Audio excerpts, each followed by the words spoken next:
উৎসবমুখর পরিবেশে ডাকসু নির্বাচনের ভোট গ্রহণ শেষ, চলছে ভোট গণনার কাজ। এবারের নির্বাচনে উদয়নে 85%, শারীরিক শিক্ষা কেন্দ্রে 85% ও টিএসসিতে 63% ভোট পড়েছে।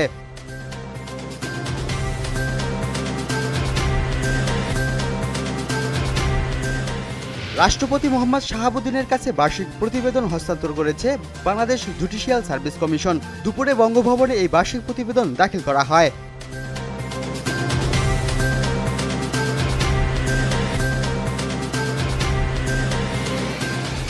আগামী জাতীয় সংসদ নির্বাচনে প্রবাসীরা ভোট দিতে পারবেন বলে জানিয়েছেন নির্বাচন কমিশনের সিনিয়র সচিব আক্তার আহমেদ।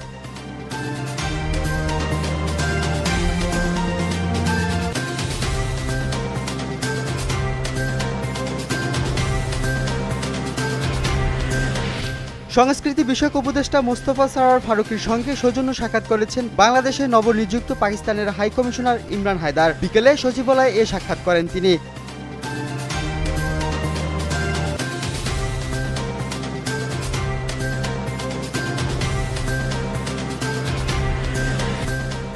নেপালের প্রধানমন্ত্রী কেপি শর্মা ওলি পদত্যাগের পর পার্লামেন্টের ভিতরে প্রবেশ করেছেন শত শত বিক্ষোভকারী। এ সময় পার্লামেন্টের মূল ভবনে আগুন ধরিয়ে দেন বিক্ষোভকারীরা।